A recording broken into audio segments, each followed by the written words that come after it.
एक ऐसा नगर जो किसी कारणवश खंडों में तब्दील हो गया, जिसको आज के युग में सभ्यता के नाम से जाना जाता है, और ऐसी ही सभ्यता जिसका नाम है सिंधु घाटी सभ्यता। तो जानेंगे उनकी आर्थिक स्थिति के बारे में, यानी उनका किस टाइप से व्यवसाय था। सामाजिक स्थिति के बारे में जानेंगे, समाज किस टाइप से था, किस टाइप से वो रहते थे, और उसके बाद में राजनीतिक स्थिति और उनके सांस्कृतिक स्थिति के बारे में इस वीडियो में जानेंगे। यानी क्या था उनका पहनावा, रहन सहन, उनकी संस्कृति क्या थी। तो इस वीडियो में उस सभी पॉइंटों को इस वीडियो में जानेंगे। तो समय हूं सोन कटारिया और आप देख रहे हैं मारवाड़ी शिक्षा जगत संघ। तो चलिए शुरू करते हैं।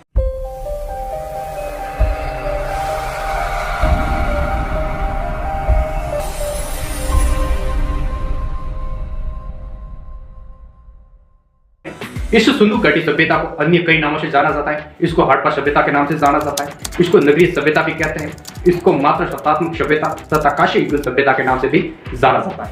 इस सभ्यता के प्रथम जो साक्ष्य है, प्रमाण है, वो हमको 1856 में जब रेलवे लाइन का जब निर्माण हुआ था, तब वहाँ के जो कर्मचारी थे, इंजीनियर वगैरह, उन्होंने उस स्थान पर जब खुदाई की तो वहाँ पर कई प्रकार की जो ईंटें वगैरह थी वो निकली, और उन ईंटों का हजारों की संख्या में उन्होंने उस ईंटों को निकाल कर वहाँ पर उस रेलवे लाइन में प्रयोग किया। और फिर बाद में इन्होंने उस स्थान पर ज्यादा खुदाई नहीं की और उस स्थान पर ज्यादा उन्होंने ध्यान नहीं दिया। और फिर बाद में 1920 के आसपास जब पुरातात्विक संरक्षण विभाग की तरफ से एक व्यक्ति जिसका नाम था साल्ट मार्श, उन्होंने जब उस स्थान का संरक्षण किया, उनकी खुदाई की, तब वहां पर कई प्रकार के जो नगर बसे हुए तो उनके साक्ष्य मिले, और उन्होंने पाया कि यहाँ पर किसी प्रकार की कोई सभ्यता थी जो किसी कारण से वो यहाँ लुप्त हो गई और खंडों में तब्दील हो गई, और उस स्थान को उन्होंने सिंधु घाटी सभ्यता नाम। तो सिंधु घाटी सभ्यता के करीबन 2800 से ज्यादा स्थान पाए गए हैं, और उसके बाद में इस सभ्यता के जो स्थल है भारत में अगर बात करें तो वो करीबन 942 बताए गए। और इस सभ्यता का जो भारत में विस्तार है, तो उत्तर में एक स्थान है मांडा, वहां से लगाकर उत्तर में मांडा यानी जम्मू कश्मीर है, सेनाब नदी के किनारे, वहां से लगाकर दक्षिण में बात करें तो वो है देमाबाद महाराष्ट्र, जो करीबन 1400 के दायरे पर है। और अगर बात करें पूर्व से पश्चिम की ओर, तो पूर्व में एक है पूरा आलमगिरी महल, वहां से लगाकर पश्चिम क्षेत्र में है सूद का, तो वहां तक उनका विस्तार जो करीबन है 1600 किलोमीटर से। उसके बाद अपन बात करेंगे सिंधु घाटी सभ्यता की नगर नियोजन प्रणाली के बारे में। तो यहाँ पर जो प्रमुख स्थान जैसे कि मोहनजोदड़ो, वहां पर हमको जब खुदाई की गई तो वहां पर हमको दुर्गों के प्रमुख साक्ष्य मिले, और वहां पर ऐसा पाया गया है कि वहां पर एक शासन परिवार रहता था, और दुर्गों के जस्ट बाहर एक निम्न शहर भी था जहाँ पर लोग रहते थे, और वहाँ पर जो भवन वगैरह थे वो पक्की ईंटों से निर्मित थे, और यहाँ पर जो प्रमुख जो सड़कें थी वो एक दूसरे को समकोण में काटती थी, और वहाँ पर जो सारे भवन थे वो आयताकार में निर्मित थे।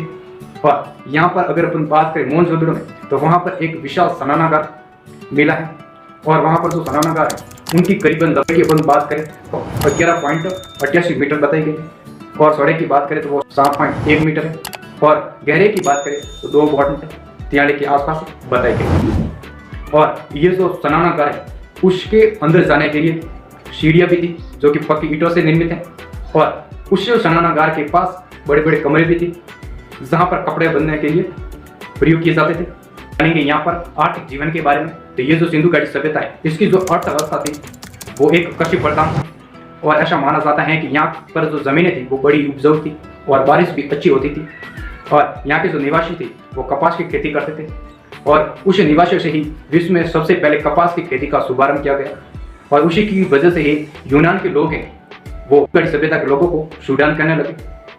और उसके बाद में यहाँ पर जो प्रमुख स्थल है जिसका नाम है कालीबंगा, वहाँ पर भी एक हलरेखा के साक्ष्य मिले हैं, और उसे आवाज होता है, उसे हम प्रमाण लगा सकते हैं कि यहाँ पर भी खेती होती होगी। उसके बाद में यहाँ पर कई किस्मों की फसलें भी उगाते थे, जैसे गेहूं है, ज्वार है, जौ है ना, कपास है, तो इस तरह से कई प्रकार की फसलें उगाते थे। उसके बाद में ऐसा माना जाता है कि यहाँ पर गेहूं की 2 किस्मों की फसलें उगाते थे, और यहाँ पर तेल तथा सरसों की फसलें भी उगाते थे।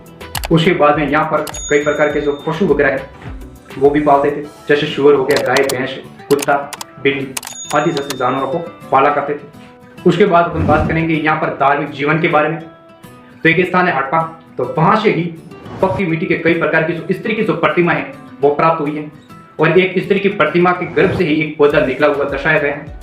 और विद्वानों का मानना है कि यह जो प्रतिमा है ये पृथ्वी देवी की प्रतिमा तथा यह पौधे के जन्म और वृद्धि से संबंध दर्शाता है।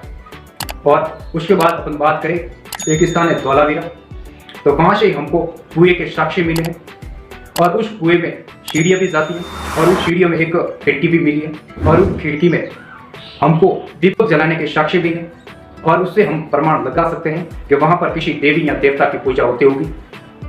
और उस कुएं में सरस्वती का पानी आता है और विद्वानों का मानना है कि वहाँ पर सरस्वती देवी की पूजा होती है। उसके बाद अपन बात करेंगे यहाँ पर शिल्प और तकनीकी का क्या।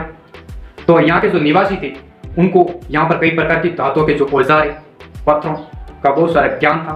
वो पत्थरों से कई प्रकार के औजार बनाते थे, वो धातुओं से भी कई प्रकार के जो प्रमुख जो औजार थे उनका निर्माण करते थे। और ऐसा माना जाता था कि यहाँ पर टीन और जो तांबा है उनको मिलाकर वो एक धातु शिल्प जिसका नाम है कांचा या काशी, उनका निर्माण करते थे। और यहाँ के जो लोग थे वो सूती कपड़े बुनते थे और नाव का निर्माण भी करते थे। आज के लिए बस इतने। अगर वीडियो पसंद आए तो वीडियो को लाइक, चैनल को सब्सक्राइब और बेल आइकन प्रेस जरूर करिएगा। मिलते हैं नेक्स्ट वीडियो में, तब तक के लिए जय हिंद, जय भारत।